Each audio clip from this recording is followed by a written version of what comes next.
देखिए, सोशियोलॉजी जो है वो हम व्यक्तियों को पढ़ते हैं जी। ठीक है, व्यक्तियों को समझते हैं।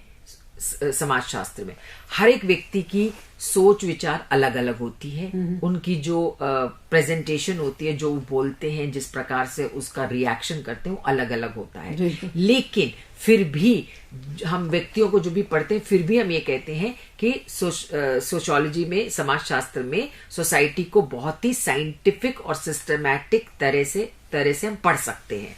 तो इस वजह से कई मेथड्स को डिवाइस किया है, कई मेथड्स को इंट्रोड्यूस किया है। उसमें एथनोमेट्रोलॉजी भी एक बहुत इंपॉर्टेंट मेथड है, जिसमें यह कहा जाता है कि अगर आप किसी कॉन्टेक्स्ट को लेके, उस कॉन्टेक्स्ट में किस प्रकार से एक व्यक्ति जुड़ा हुआ है, अनेक व्यक्ति उसमें जुड़े हुए हैं, तो वो काफी फायदा होता है। यानी मेथड्स, यानी कि कुछ सिंबल्स ले लिए आपने, कुछ जिस तरह से, जैसे फॉर एग्जांपल आप देख लीजिएगा, अगर आपको क्रिमिनल्स को पढ़ना है तो आप जेल में जाएंगे और वहां पे जो एक साथ है क्रिमिनल्स, फिर वहां पे आप उसको स्टडी करेंगे।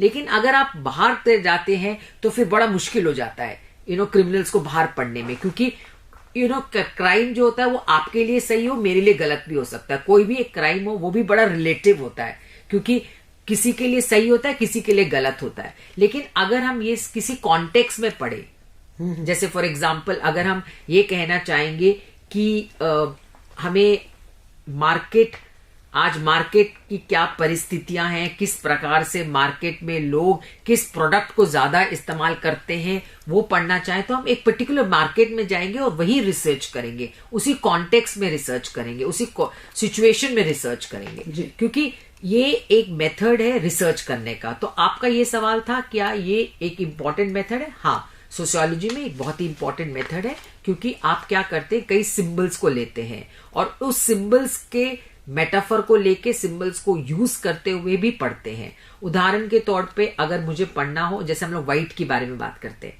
व्हाइट होता है प्योर, व्हाइट का मतलब होता है क्लीन।